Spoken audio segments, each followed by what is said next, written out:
Hello there, everybody. In this video, we'll be discussing an experiment I completed in my genetics lab. This lab was a recreation of a fruit fly experiment used to determine what type of allele a certain trait was expressing. But there's one thing we have to do first. Before I can fully explain the experiment, there are some basics you need to know. Let's start with the most basic question. What is genetics? Well, it's a field of biology that studies genes, heredity, and genetic variation within organisms in order to better understand the workings of DNA. A gene is a portion of DNA that codes for a specific trait and is passed down from parents to their offspring. Heredity refers to the genetic passing on of physical or mental traits from one generation to another. Genetic variation is based on the variation of alleles within a given population or gene pool. All of these concepts can combine together as one aspect of genetics, known as Mendelian genetics, named after Gregor Johann Mendel. Mendel, a late 19th century scientist, is known as the father of modern genetics. Throughout his career, he made several different theories about various genetic concepts, which all contributed towards Mendelian genetics.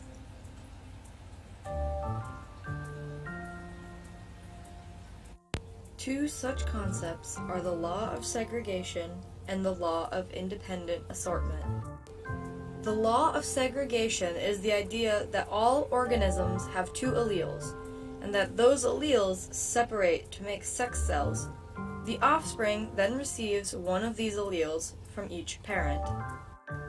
The law of independent assortment is the idea that alleles for separate traits are passed on to offspring independently from one another.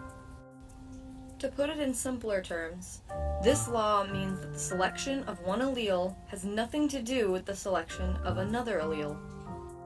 Mendel is most popularly known for studying genetic trait inheritance, an aspect of genetics focusing on traits that pass from parents to their offspring. Mendel is most popularly known for studying genetic trait inheritance, an aspect of genetics focusing on traits that pass from parents to their offspring. He observed trait inheritance through pea plants, crossbreeding them to determine 7 characteristics. The characteristics Mendel studied were plant height, pod shape, pod color, seed color, flower position, and flower color. Through the course of his experiment, he discovered the concepts of dominant and recessive genes. A dominant gene is a gene that, when present in the organism's genotype, expresses a given trait in the phenotype. A recessive gene is a gene that only expresses in the phenotype if the organism has 2 recessive genes in its genotype. Now, you're probably wondering what genotype and phenotype are. Well, a genotype is the genetic makeup of an organism and shows only what alleles make up that specific trait. In contrast, the phenotype shows what trait the genes are coding for and is expressed in the organism's physical appearance. But Mendel wasn't the only esteemed geneticist. Another major contributor to modern genetics was the geneticist named Thomas Hunt Morgan. Morgan was best known for his work with Drosophila, or common fruit flies. These were the same breed of flies that we used in our own experiment. His experiment studied various mutations found in the fly's DNA, and tracked their inheritance patterns throughout the generations. The 2 traits that he was most commonly known for studying were eye color and wing type. For eye color, Morgan studied the appearance of red eyes versus white eyes in the flies. During his experiment, Morgan discovered that all of his white-eyed Drosophila tended to be male. While white-eyed female flies did exist in his data, they were not nearly as many as white-eyed males. Through this discovery, Morgan determined that the genes coding for eye color had to reside on the X chromosome. Through further experimentation, Morgan was also able to determine that the white-eyed gene was recessive, and that since females had 2 X chromosomes rather than 1, they were less likely to be white-eyed than males. Another trait that Morgan went on to study was the likelihood of flies being born without wings rather than being born with them. Morgan's studies helped further understanding about genetics, while also introducing another interesting concept, the idea of sex-linked traits. Sex-linked traits are traits that reside on one of the sex chromosomes. More commonly, it resides on the X chromosome, since it contains more genes and genetic information than Y chromosomes. Recessive traits linked to the X chromosome are more often found in males, as they only have 1 X chromosome, whereas females have 2. Dominant traits, however, have an equal likelihood of appearing in both genders, depending on which parent carries the dominant gene. By comparison, traits linked to the Y chromosome only appear in males and are extremely rare due to the limited amount of genetic information on the Y chromosome. Now that we've covered some of the basics, it's time to move on to the experiment itself. Since we were essentially recreating Thomas Hunt Morgan's original fruit fly lab, we already knew what we would, in theory, see from the gene pools of our flies. This experiment was completed in a controlled laboratory setting over the course of a few weeks. This expansive length of time would allow for not only 1, but 2 generations of flies to grow from their larva stage into their adult stage. The experiment also made use of many different materials. We used plastic tubular containers to keep the flies in, as well as foam pieces in order to stop them from flying away. Their food consisted mostly of potato flakes mixed with a small bit of water and a few yeast pellets. However, creating the food for the flies posed its own challenge. If the potato mixture was too dry, the flies wouldn't eat it. If the food was too wet, the flies would end up drowning. If there were too many yeast pellets, then the potato mixture would become oversaturated, and there would be no place for the flies to land safely. After the potato mixture was created, it was time to introduce the flies we wanted to breed. We decided that the gene we wanted to observe was the red eye versus white eye gene that Morgan had observed in his own experiments. In order to do this, we selected 2 red-eyed males and 2 white-eyed females and placed them into the tube together. This was done using a special chemical called fly-nap, which knocked the flies out so that they could be transferred. Unfortunately, due to unknown circumstances, this first batch of parent flies died, and we had to place a new set of flies with the same characteristics into a new tube. Once the parent flies had mated and produced the F1 generation, they were removed from the tube in order to avoid creating more offspring. Once the F1 generation had grown out of their larva stage, we used the fly-nap to knock them out so they could be sexed. Sexing is the process of dividing a group of organisms into males and females. With flies, this could be done by looking at their tails. Males had a fully dark tail, while females had several dark rings going all the way up their body.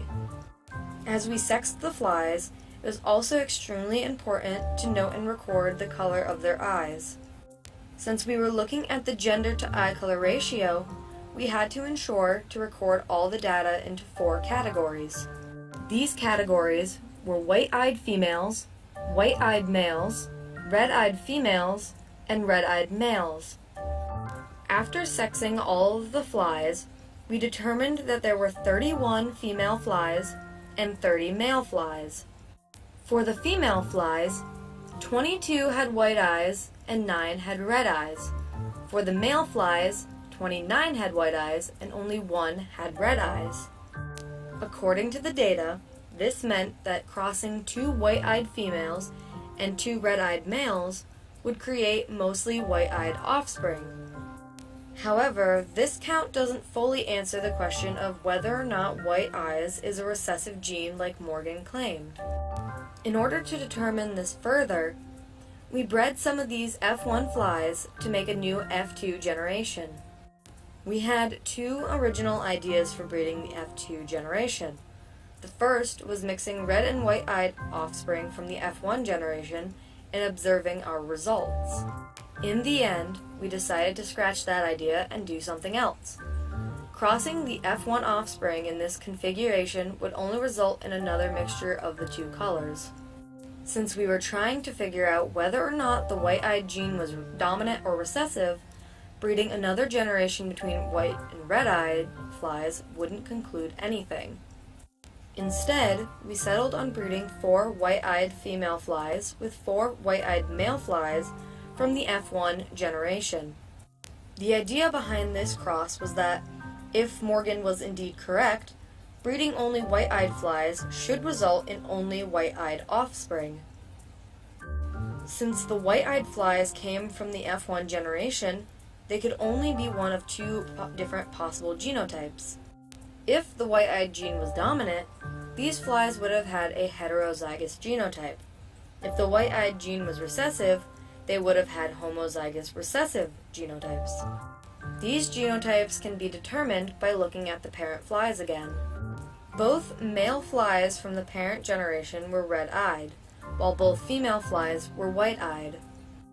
So, even if the red-eyed flies had been homozygous dominant, all of the offspring would have been heterozygous due to receiving a white-eyed allele from their mothers. However, that wasn't the case. There were white-eyed flies in the F1 generation, meaning that at least one of the red-eyed males had to have been heterozygous. Due to this reasoning, a cross between only white-eyed flies would determine what type of gene it was we were observing. If all of the F2 generation flies were white-eyed, then we could conclude that the white-eyed gene was most likely recessive and that Morgan was indeed correct. However, if even one red-eyed fly showed up in the F2 generation, then the white-eyed gene had to be dominant. Once our F2 generation grew out of their larval stage, we once again knocked them out using fly nap and sexed them. This time we found an even split, with 39 of the offspring being female and 39 of the offspring being male. Out of these 78 offspring produced in the F2 generation, all of them were white-eyed, meaning not a single fly had the red-eye gene. So then, what did all of this mean for us? The entire purpose of this lab was to simply observe a trait of our choosing. Our hypothesis before starting this experiment was that Thomas Hunt Morgan had been indeed correct, and that the white-eyed gene in these fruit flies was in fact recessive. Looking at the Punnett squares throughout the experiment allowed us to keep track of the gene pools of each generation, and determine not only whether or not the white-eyed gene was recessive, but what the parental flies for each generation likely had as genotypes. The easiest way to determine accurate Punnett squares was to work backwards from the last generation. In this case, that would be the F2 generation. The only phenotype that showed up in the F2 generation was the white-eyed allele, and the only way this would happen would be if the parents were both either homozygous dominant or homozygous recessive for this trait. And yet, the likelihood of choosing 2 homozygous dominant flies would be incredibly small, seeing as how both homozygous dominant and heterozygous flies share the same phenotype. It also helps to look at the original parental flies to prove that it would be impossible for them to be that specific genotype. If the flies had been heterozygous and the white-eyed gene had been dominant, then approximately 25% of the offspring should have had red eyes. On the other hand, having 2 homozygous recessive white-eyed flies mate resulted in 100% of the offspring having white eyes.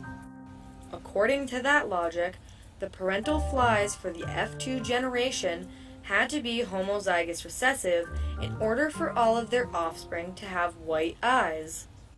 And since both male and female flies were born with white eyes, it's also safe to assume that the gene coding for eye color lies somewhere on the X chromosome.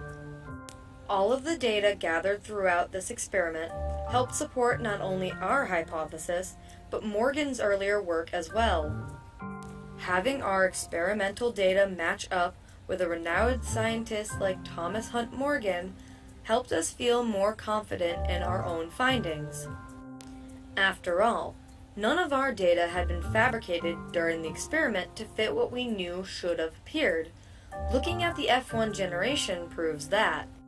Since the white-eyed gene is recessive, there should have been more red-eyed flies than white-eyed flies in the F1 generation. Yet we had 51 white-eyed flies and only a measly 10 flies that contained the dominant red-eyed allele. This data alone was almost enough to make us wonder if we'd either messed up part of our own experiment or if the white-eyed gene was in fact dominant rather than recessive. Yet the F2 generation came to the rescue with a result that could have only resulted if the white-eyed gene had been recessive rather than dominant. After all, having your raw data from an experiment agree with a famous scientist who essentially helped make genetics what it is today is a pretty good confidence boost that your findings are correct. So, to wrap things up, our experiment was designed with the sole purpose of determining whether or not the white-eyed gene in Drosophila was indeed recessive like Thomas Hunt Morgan had said. In the end, all of our data pointed toward the white-eyed gene being recessive and the red-eyed gene, by default, being dominant. So at that point, it was safe to say that our data supported our hypothesis. I say support rather than prove because no hypothesis can ever truly be proven 100%. We also produced more data to support Morgan's theory, and that in itself was enough to put this experiment to rest for now. I personally suggest that anyone watching this video try out the experiment for themselves. It's a lot of fun, and there are many different traits that you can take a look at for yourself. So that, my friends, was a video on Morgan's Fruit Fly Genetics Lab. Hopefully you enjoyed, and thank you for watching.